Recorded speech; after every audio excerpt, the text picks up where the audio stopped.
Seri Transformational Leadership. Belajar dari Muhammad Al-Fatih, Achieving the Impossible. Ada guru istimewa di balik murid istimewa. Sungguh, pembebasan Konstantinopel telah menjadi kerinduan dan impian kaum muslimin, khususnya di era Utsmani, hingga sampailah masa itu di tangan pemimpin muda belia Muhammad Al-Fatih. Maka, bercermin dari pengalaman para pendahulunya, sejumlah persiapan dirancang matang. Sultan Muhammad Al-Fatih sesaat setelah dibaiat menjadi Khalifah Utsmaniyah pada tanggal 5 Muharram 855 Hijriah, 7 Februari 450 Masehi, segera menemui gurunya, Syekh A'aq Samsuddin, untuk persiapan pembebasan Konstantinopel. Keberadaan guru sangatlah penting bagi pemimpin Islam. Masya Allah, tabarakallah. Sejak kecil Al-Fatih selalu dikelilingi ulama-ulama terbaik di zamannya. Beragam disiplin ilmu, ulumul Quran, thaqafah Islam, fikih, hingga ilmu-ilmu bumi seperti bahasa, astronomi, matematika, kimia, fisika diserapnya. Termasuk ilmu tentang militer dan perang, semua dilahap dengan sempurna, nutrisi penuh gizi bagi para calon pemimpin umat.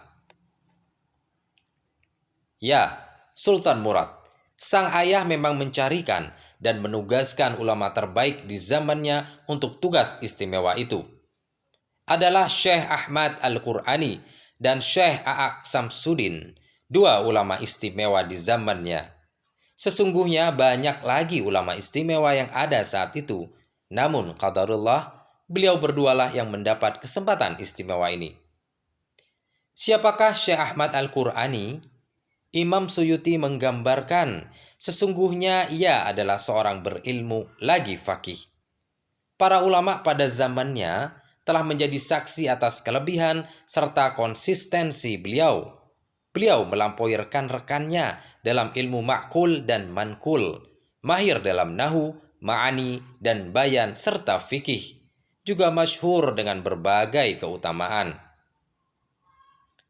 Lantas siapakah Syekh A'aq Samsuddin? Beliau ulama besar yang nasabnya tersambung kepada sahabat Abu Bakar As-Siddiq. Beliau juga seorang polymath, sebagaimana kebanyakan ulama pada zamannya. Telah menjadi hafiz Quran di usia 7 tahun.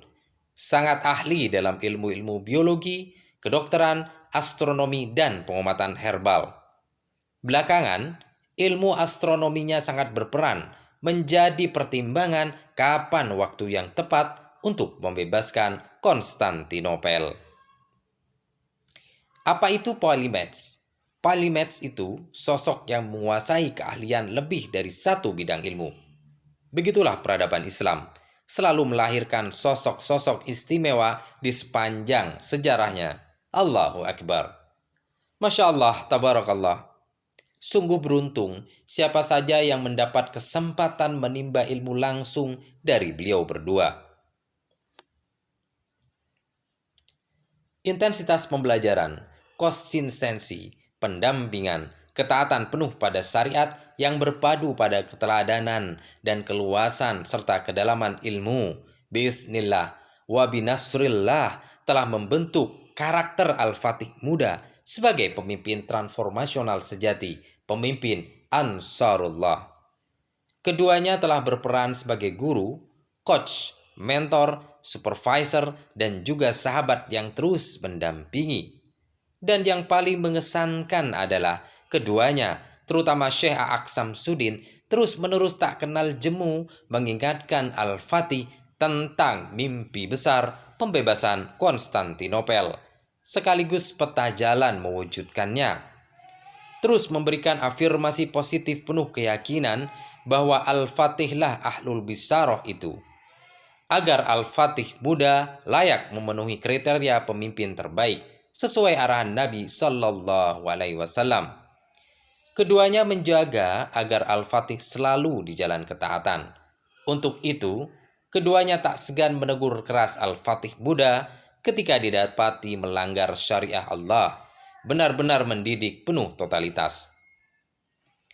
Di bawah didikan kedua ulama tersebut, sejarah kepemimpinan masa lalu yang penuh kegemilangan sejak Rasulullah Shallallahu Alaihi Wasallam beserta seluruh warisannya kepemimpinannya para Khulafaur Rasyidin, Harun al-Rasyid, Salahuddin al-Ayyubi, hingga leluhur Utsmani menjadi literasi wajib baginya. Begitulah lengkap sudah pendidikan karakter, skill, dan literasi semua dilahap habis. Singkat cerita, Al-Fatih Buddha yang memang sudah sajar sejak mula, ikhlas membuka diri untuk dididik, akhirnya mengalami proses candra di muka yang luar biasa.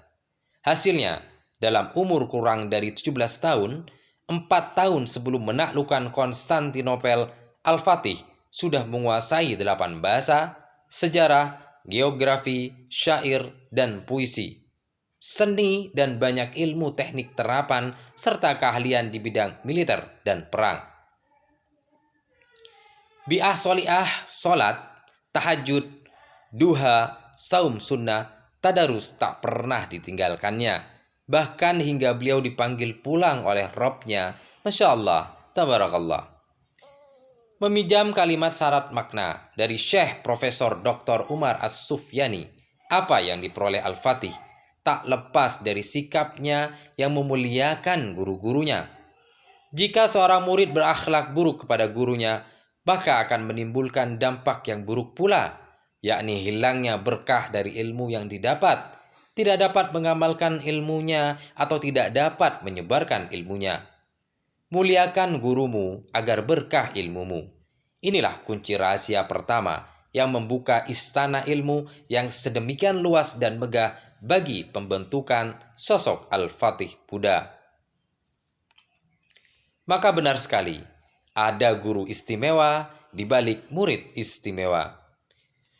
Muslimpreneurs, hikmah bakal aksi bagi kita. Memimpin itu harus dengan adab, sehingga bisa memberi keteladanan dan membawa rakyatnya bangkit meraih kemuliaannya. Adab itu mencerminkan akal. Siapa yang tidak beradab, maka seperti orang yang tidak berakal, atau minimal akalnya tidak sempurna. Siapa yang akalnya tidak sempurna, bahkan tidak berakal, maka tidak berhak mengurus urusan umat. Siapa yang tidak berhak mengurus urusan umat, maka tak layak mempunyai kekuasaan. Siapa saja yang bagus dalam mengurus urusan umat, maka kepemimpinannya akan langgeng. Adab itu merupakan penjaga kekuasaan karena ia bisa mencegah mereka melakukan kezaliman dan mengembalikan mereka bersikap bijak. Maka camkan, masyarakat tidak layak mengalami kekacauan tanpa kepemimpinan bagi mereka. Begitu juga tak pernah ada kepemimpinan ketika orang-orang bodoh di antara mereka yang memimpin. Nasihat Imam Ash-Shirazi kepada Salahuddin al-Ayyubi, nasihat yang masih sangat relevan untuk kita dan siapa saja yang telah berazam menjadi pemimpin transformasional, pemimpin Ansarullah.